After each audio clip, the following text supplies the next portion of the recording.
श्रोताओं नमस्कार, शुभ संध्या। आज हमारे साथ एक बहुत अनुभवी मेहमान हमारे स्टूडियो में हैं, डॉक्टर रविंद्र मोहन जी, जो कि associate professor department of orthopaedic surgery KGMU Lucknow से हैं। और आज हमारा विषय है मांसपेशियों का स्वास्थ्य। स्वागत है डॉक्टर साहब आपका। Thank you ma'am and thank you all India radio, मुझे इस विषय पे बुलाने के लिए, चर्चा करने के लिए थैंक यू।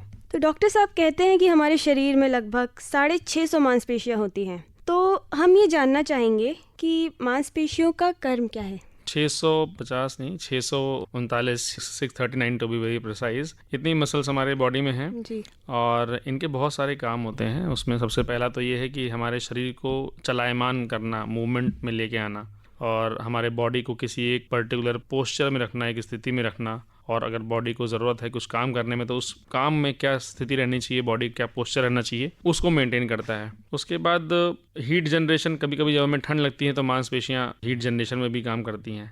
और हमारे अंदरूनी जो ऑर्गन्स हैं बॉडी के, उनको भी प्रोटेक्शन देती हैं। और हमारे जो जोड़ हैं उनको एक बैलेंस में बना के रखती हैं। ये सब काम जो है मसल्स का होता है हमारी बॉडी में। आजकल देखा जा रहा है कि हमारी लाइफस्टाइल, अनियमित दिनचर्या, खान पान से भी हमारी मांसपेशियां बहुत ही कम उम्र से कमज़ोर हो जाती हैं। तो इसका क्या निदान है? जितने भी बॉडी ऑर्गन्स हैं, पार्ट्स हैं, उसी तरह से मसल्स भी हमारी बॉडी का एक अभिन्न अंग है। और इनको भी सेहतमंद रहने के लिए वही सब चीज़ें हमारे शरीर को ज़रूरत होती हैं जो कि हमारी नॉर्मल जनरल हेल्थ को अच्छा रखने के लिए होती हैं। जी। लेकिन जो उनमें जो सबसे इम्पॉर्टेंट चीज़ें होती हैं वो प्रोटीन है, सप्लीमेंट्स हैं और विटामिन्स हैं, मल्टी मिनरल्स हैं। मतलब मसल्स को बनाने के लिए, उनकी सेहत को मेंटेन रखने के लिए और उनकी सेहत को क्षरण या जो है डिके होने से बचाने के लिए बहुत सारी चीज़ों का, इसमें प्रोटीन्स हैं, मल्टी विटामिन्स हैं और मल्टी मिनरल्स हैं। एक हमारा जो बैलेंस डाइट जिसको कहते हैं वो बहुत ज़रूरी है। जी। और उस मसल हेल्थ को मेंटेन रखने के लिए हमारी जो है दिनचर्या हमारी नियमित होनी चाहिए। दूसरा, हमारा एक्सरसाइज,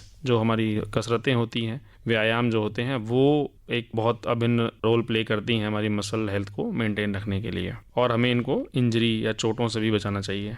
तो डॉक्टर साहब, जैसा आपने अभी बताया कि हमें सप्लीमेंट्स लेने चाहिए, तो ये किस उम्र से लोगों को लेने चाहिए या फिर किस उम्र के लोगों को शुरू कर देना चाहिए सप्लीमेंट्स लेना, ताकि उनकी मांसपेशियां कमज़ोर ना हो? तो वो तो देखिए ज़रूरत के हिसाब से होता है। एक नॉर्मल जो डाइट का पार्ट होता है वो तो हमें लेना ही चाहिए। करीबन हमें जैसे प्रोटीन होता है हमारी बॉडी को, वो 1 ग्राम प्रति किलोग्राम जो भार होता है बॉडी का, उतना हमें चाहिए होता है। अगर उतना हम ले रहे हैं और एक नॉर्मल हमारी दिनचर्या है, नॉर्मल रूटीन काम कर रहे हैं, तो उतना बहुत होता है। बट अगर जैसे कोई बीमार है तो उसको ऑब्वियसली ज़्यादा ज़रूरत चाहिए, तब उसको सप्लीमेंट चाहिए। या कोई मसल बिल्डिंग है, बॉडी बिल्डिंग कर रहा है, तो उसको चाहिए, है ना।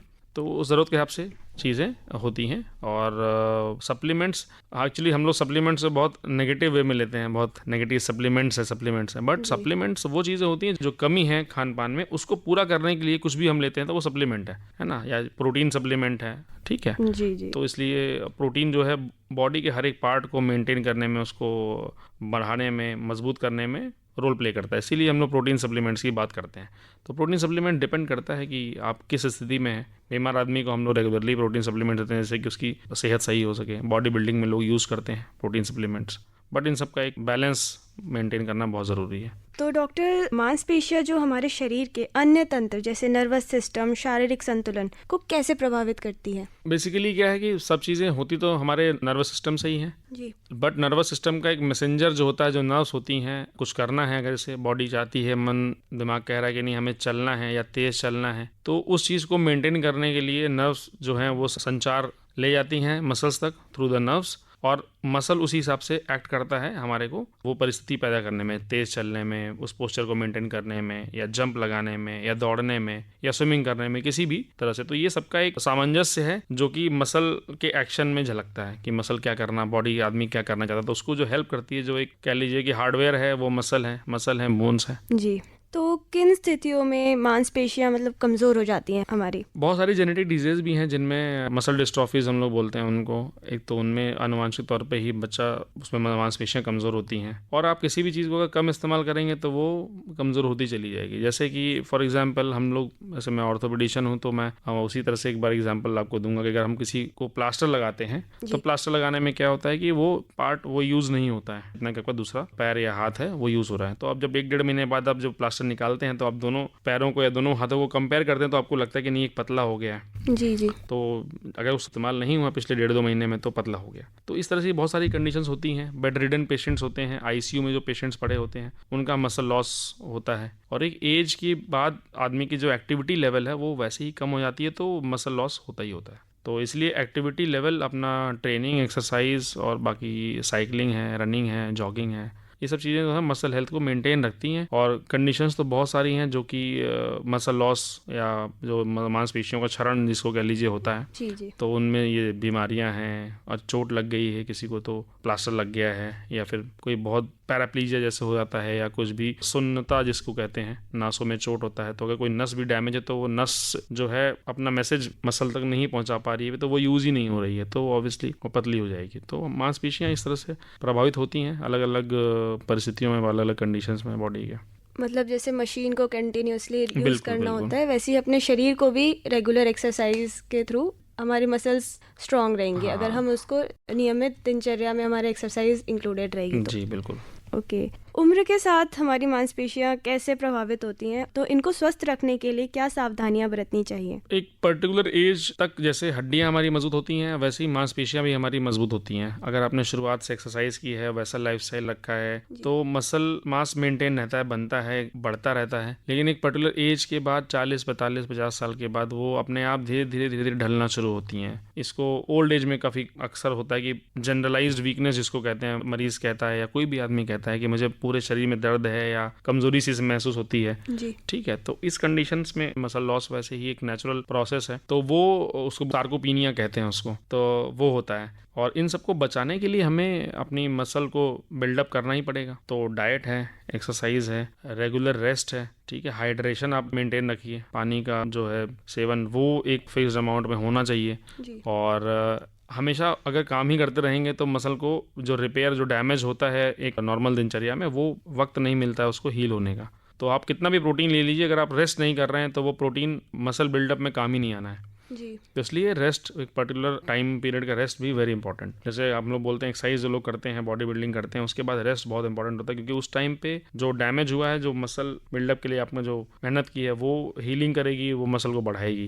तो ये सारी चीज़ें जो हैं, आपके डाइटरी सप्लीमेंट्स हैं, एक्सरसाइज है, रेस्ट है, हाइड्रेशन है, ये सब चीज़ें जो है इंपॉर्टेंट रोल प्ले करती हैं मसल हेल्थ में। तो डॉक्टर, क्या फल और सब्जियां हमारे जो श्रोता हैं वो खा सकते हैं ताकि उनकी मांसपेशियां मजबूत रहें? उसके लिए वो अपनी रेगुलर डाइट में वो इंक्लूड करें। डाइट में सबसे इंपॉर्टेंट तो प्रोटीन है, और प्रोटीन के अलावा प्रोटीन जो है मसल बिल्डिंग में काम आएगा। मसल को मेंटेन करने में प्रोटीन के साथ साथ बहुत सारे विटामिन हैं, जैसे विटामिन ई है ना, विटामिन B12 है, हम लोग मिथाइल कोबालामिन के सप्लीमेंट्स कभी कभी लेते हैं। जैसे कि नर्व्स इंपॉर्टेंट है कि नर्व्स हेल्दी रहें तो वो मसल को उस तरह से मैसेज दे पाएंगे। जी। ठीक है, तो कैल्शियम है, ठीक है, पोटेशियम है, ये बहुत सारी चीज़ें हैं जो मल्टी मिनरल्स और मल्टी विटामिन जो कि बोन मसल हेल्थ के लिए हेल्पफुल है। फूड में हम जैसे प्रोटीन डाइट जैसे ले सकते हैं आप, छेना है, दूध है, हरी सब्जियां हैं, पालक हैं, जो लोग मांसाहार का सेवन करते हैं उनके लिए मछली है, एग्स हैं और चिकन वगैरह है, ये सब चीज़ें हैं। नट्स हैं और काला चना खासकर बहुत इंपॉर्टेंट है। जी। तो ये सब चीज़ें हैं डाइट्स में, क्योंकि कई लोग सप्लीमेंट्स प्रेफर नहीं करते हैं, तो उनके लिए जो घर का शुद्ध, हाँ, जो बाजार का सप्लीमेंट है उसको वो लोग सप्लीमेंट उसको नेगेटिव वे में लेते हुए आदमी कहता है कि नहीं, हम जो घर का खाना है उसको ही ज़्यादा अमाउंट में लेते हैं, या उसको रिफाइंड वे में कि भाई हम चने ही खाएंगे, हम दूध ही पियेंगे, या फिर हम अंडे खाएंगे। तो ये भी अच्छा है, ये भी अच्छा ऑप्शन होता है, ये बहुत सस्टेनेबल ऑप्शन है। तो अगर किसी को मसल इंजरी हो जाती है तो उससे कैसे प्रिवेंट करना है अपने आप को? मसल इंजरी होने के कारण तो बहुत सारे हैं। अब जैसे एक्सीडेंट हो गया तो उसको तो कोई नहीं रोक सकता है। जी जी। बट हम जैसे बहुत सारे एंथुसियास्टिक लोग होते हैं, यंग लोग होते हैं कि अब मुझे जिम शुरू करना है, या मुझे साइकिलिंग शुरू करनी है, या मुझे अब रनिंग शुरू करनी है। तो उसके लिए पहले से बॉडी को थोड़ा सा प्रिपेयर करें, थोड़ा वार्म अप जिसको कहते हैं, तो थोड़ा सा वार्म अप करें, थोड़ी स्ट्रेचिंग करें। और कुछ भी एक्सरसाइज करने से पहले अचानक से बहुत हैवी एक्सरसाइज या बहुत एग्रेसिव एक्सरसाइज या बहुत हाई मैग्नीट्यूड का एक्सरसाइज नहीं करना है, तो उससे आप इंजरी से बच सकते हैं। दूसरा, एक्सीडेंट वगैरह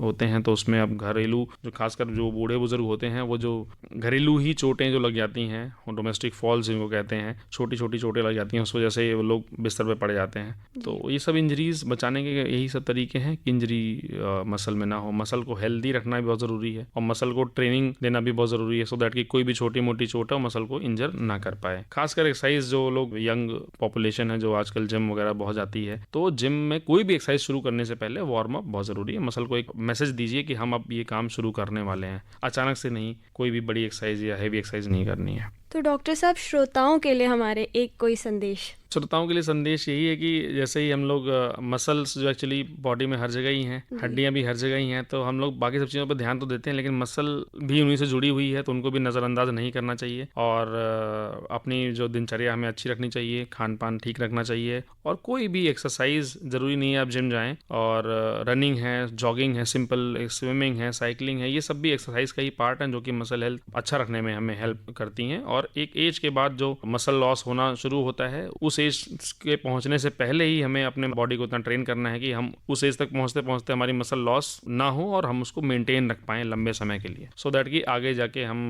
जब बुजुर्ग हो जाएं या उम्र जब बढ़ जाए तो हमें चोटें कम लगें और हमारी मसल हेल्थ मेंटेन रहे। तो मतलब इर्रिस्पेक्टिव ऑफ एज हमें शुरू से ही एक्सरसाइज पे और फिजिकल एक्टिविटी, एक्सरसाइज और डाइट बहुत इंपॉर्टेंट है। डाइट जी। और इंजरी से बचना। इंजरी हो गई तो फिर वो तो रिपेयर ही होगी, लेकिन इंजरी उससे prevention is better than cure. तो मसल्स को इंजर होने से पहले ही हमें उसको रोक लेना है कि इंजरी ना हो तो ज़्यादा अच्छा है। तो आपने डॉक्टर रविंद्र मोहन जी को सुना, जिन्होंने हमें मांसपेशियों का स्वास्थ्य विषय पर बहुत महत्वपूर्ण जानकारी दी। आप हमारे स्टूडियो में पधारे, इसके लिए सर आपका बहुत बहुत धन्यवाद।